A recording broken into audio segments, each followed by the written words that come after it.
Hello everyone, welcome to another NFL 2020 team preview. We're moving on to a new division today. Today we've got the beginning of the AFC South, and we're going to start off with the surprise of last year, and that is the Tennessee Titans. So the Tennessee Titans are an interesting team heading into 2020 because they've brought back a lot of key pieces, and they've added a lot of interesting pieces in free agency, and the draft as well. But I think the biggest surprise was them retaining Ryan Tannehill in the offseason after his career was reestablished after the trade that they made with the Miami Dolphins to bring him over.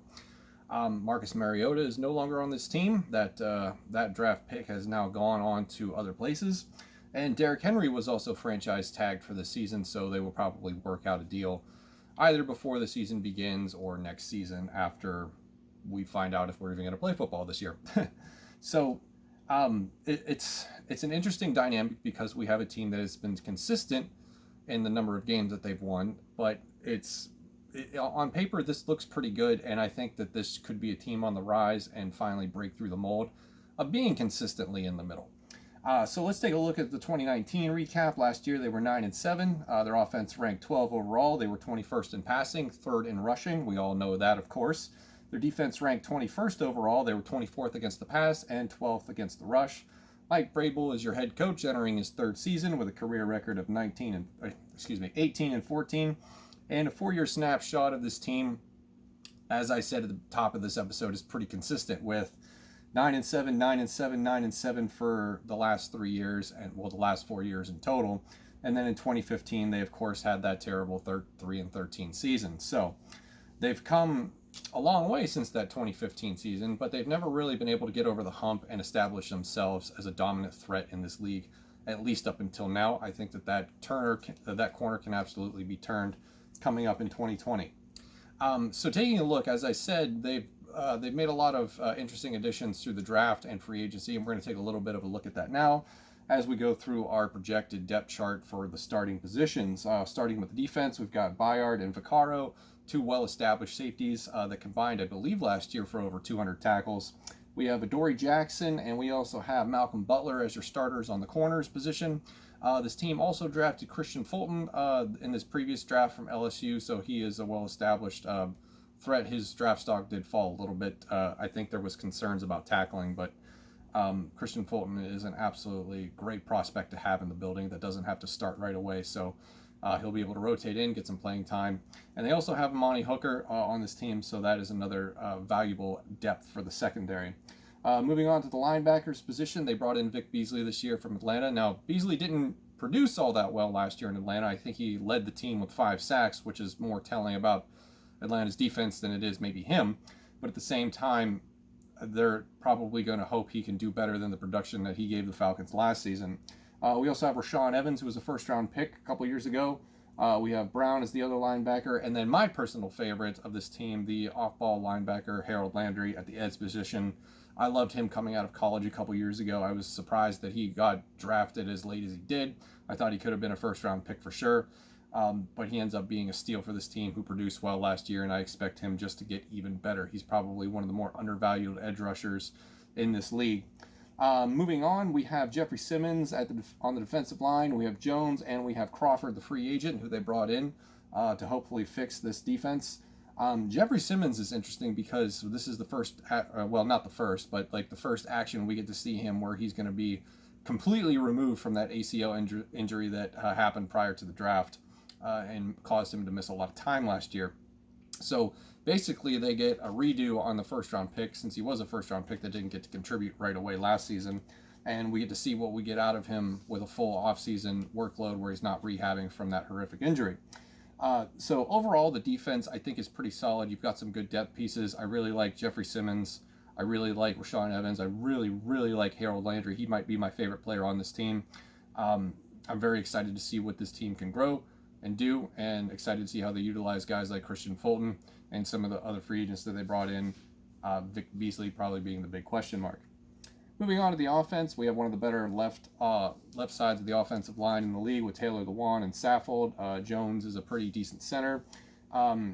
Nate Davis is a serviceable guard, but maybe in the future they're probably going to want to make a change at that position. And then for the right tackle spot, I went ahead and penciled in Isaiah Wilson, who is their a draft pick this year from Georgia. I fully believe that he should be able to move in and take over that starting right tackle position immediately. He's a huge guy. I think he's like 6'7", 300 some pounds. So he should solidify the right tackle position for years to come. Ryan Tannehill is, of course, your returning quarterback, and we're going to have a discussion here in a minute about the backup situation because there is no Marcus Mariota anymore this year. Ryan Tannehill is the guy. For the tight end position, Delaney Walker is no longer with this team. It is now up to Jonnu Smith, who the team does like as a pretty athletic option for the tight end position, so I think this could be maybe a dark horse breakout year for him. And the wide receiver position, we have a lot of potential, and I really like A.J. Brown. He came on great as a rookie last season. The Ole Miss stable of wide receivers from last year, A.J. Brown and DK Metcalf, did not disappoint. And on the other side, they've got Corey Davis and Adam Humphries, who should probably do better this year if the injuries stay away. Corey Davis is in sort of an interesting position, as we mentioned on the Bengals episode previously with John Ross. Kind of the same situation, a former very high first-round draft pick that really needs to show himself in a contract year. Otherwise, he's probably going to be playing for a different team next year. But that remains to be seen how Corey Davis can finally establish himself in an offense that is pretty well balanced. And I do look forward to seeing A.J. Brown continue to develop in his second year. In the backfield, make no mistake, this is Derrick Henry's offense. They also do have Darrington Evans that they drafted, I believe, from Appalachian State to be a sort of change of pace back where Dion Lewis failed. And it's funny because a couple of years ago, I actually was very, very against the Dion Lewis free agent signing when they brought him over from New England because I didn't think he complemented the offense very well at all. So that was a failed experiment, and it's nice to see they finally figured that out as he is no longer with the team and they've gone a different direction. So that is the potential starting depth chart. Very intriguing. I believe that this team, if all goes to plan and Vrabel keeps everything up, they could definitely win 10 games or more. Taking a look at the schedule, they have the Broncos on the road to start the season, Jaguars at home, Vikings on the road. That'll be a tough game for sure. Steelers, Bills, and Texans all at home. Bengals on the road for week 8. Bye week is week 7. Home game against the Bears in week 9. So what I think what this team needs to do is they need to start better than they did last year because it wasn't until midway through the season that we really saw a turnaround. So with Ryan Tannehill as the established starter going into the season as opposed to last year, maybe that's a better bat signal for hope.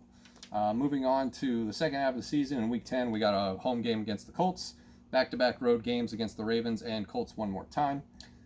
Browns come to town, then we got a road game against the Jaguars, Lions come to town, and then ending the season with back-to-back road games against the Packers and the Texans. So if you take a look at the first and second halves of this schedule, you're going to notice one interesting difference, and that is that the first half of the schedule is home game loaded and the second half is away game loaded. So I believe they were 4-4 at home last year, so they need to do better in that department, and they need to start out of the gate faster. Because if they don't start out of the gate faster, it's going to be very hard to make up ground later in the season when all of your games are on the road. If you take a look at the last, I believe 5-6 weeks, let's see, 1, 2, 3, 4, 5. Yeah, 5 of your last 7 games are on the road. So they need to start out of the gate quick and not not on a losing streak as they did last year. The 3 big storylines that I'm looking at this year for the Tennessee Titans, number 1 is quarterback 2, who's going to be the backup. Logan Woodside is the 1-year experience established backup, or maybe Cole McDonald, the draft pick from Hawaii, will give him a little bit of a challenge. I don't know much about Logan Woodside other than he played for Toledo and he has 1-year experience, but I'm kind of intrigued to see what they do with Cole McDonald and his wild rocket of an arm. The second storyline I'm going to be watching is Derrick Henry's workload. 303 carries last year. They fed him the rock nonstop, and he's a very powerful runner. Do they end up spelling a little bit more and maybe getting his carries under 300? I don't think they need to. He's a very powerful, very strong running back. I think he should be okay, but we'll see if they change anything. And then the third and final storyline is Jeffrey Simmons, just to see how he comes along after being further removed from that ACL injury that cut him off to miss a large portion of the season last year. And hopefully with a full offseason program as best as they can do with the current circumstances, be ready for this season. So that is a preview of the Tennessee Titans for the AFC South. Thank you very much for watching, and I'll see you in the next one.